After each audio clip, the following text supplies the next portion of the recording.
morning. So injury update here for you. Terrell Bernard will not play in this game. He'll be limited today.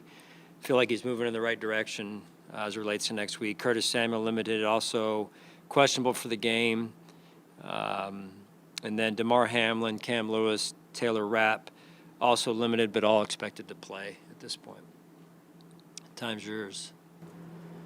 It's a unique week in terms of how is your staff and your players handled these practices?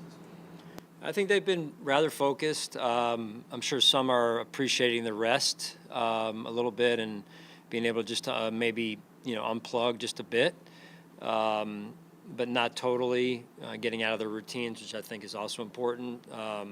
There's a lot of things you balance this time of year in a week like this, where you want to win the game. That's number one, and then you're also trying to be smart with keeping players healthy, and then there's other factors and considerations that come into play. Player incentives. You want to get as many of these players on the practice squad up as we can to look at them, and rightfully so. They've earned that right.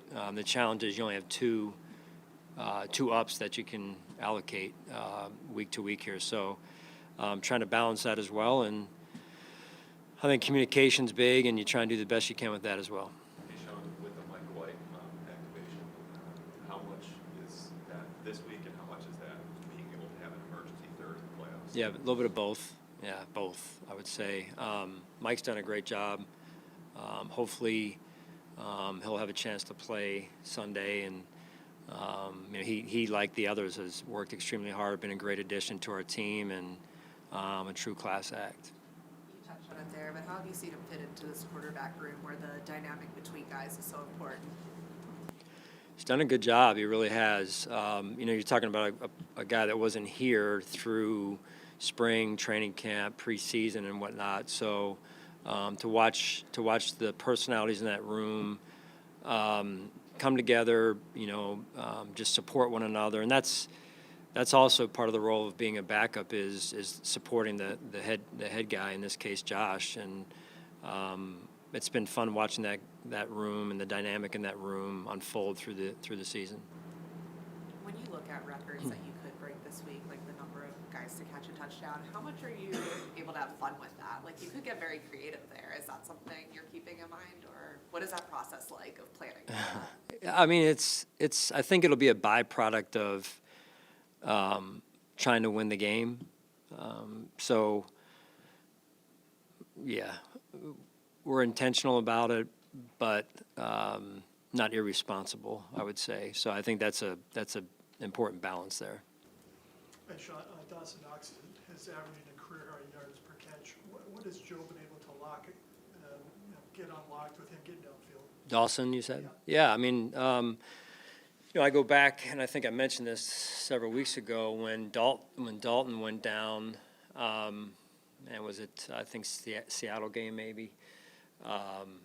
Dawson then really stepped up and made some big-time catches for us, and I think it was after the game, Dawson mentioned to me, he said, I think he had a couple of young players come up to him and say, hey, that was a great job, and they weren't around maybe when he was the main guy and making the plays that he was making, and I think his response to me was like, hey, I've been doing this for some time now, so it's not new, right? And I kind of got a chuckle from that, because he's been, in particular this year, is such a leader for us.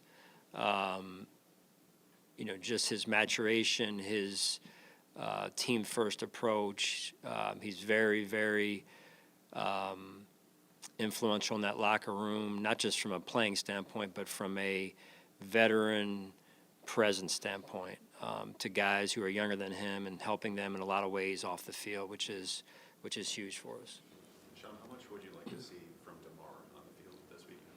No, he's going to play. How much he plays remains to be seen, but I do think since he's been out a significant amount of time, that he gets out there and he plays, and he may play the whole game. We'll see. We'll see how it goes, Joe. But it is important that he's back out there and continues to work on some of his communication with T-Rap. T-Rap will be out there as well, and at least for a part of the game. We've had it before where guys are injured and then they try and play their first game, and it's in the playoffs, and wanting to play in the playoffs, everyone does. Being able to do it at a level that you need to do it is another issue or another challenge. So I think in this case for DeMar, us seeing him going out there in his first game back, I think it's been 2 or 3 weeks now. So that'll be important for him, important for us. Talking to some guys in the locker room yesterday, you mentioned that other teams they've been on, they're maybe not encouraged as much to be themselves. There's a lot of guys in that locker room with a lot of different personalities and all that sort of thing. But why is it important to you? Like, where did that come from to want to encourage guys to just be themselves and I think it just makes work that much more enjoyable. I mean, I heard something the other day of we spent about 80% of our waking hours at work, and that was kind of staggering a little bit, because I'm like, whoa, you think, hey, you really become who you are at home. And I think that's true, but when you're around this environment for 80% of your waking life while you're here, it causes you to grow, and you want to build an environment where players can be themselves. And I think that's the only way you really free them up to be the best version or become the best version of themselves, is allowing them to do that. John, just with Khalil, early this season, he was kind of thrust in the role of having to be Mr. Reliable for Josh. In the receiver room, as other guys kind of just develop their chemistry with him, how has, just from what you've seen him kind of continue that dependability this season, how has that, in your opinion, shaped his development? He's still in an early point in his career. Man, he's just wired. He's wired that way. He's so detail oriented, focused. I think sometimes people mistake discipline for robotic. He's disciplined, and that also then leads to a huge amount of trust with Josh. So I mean, he's been a big time staple of our offense, not only this year but in the year or two leading up to this year as well.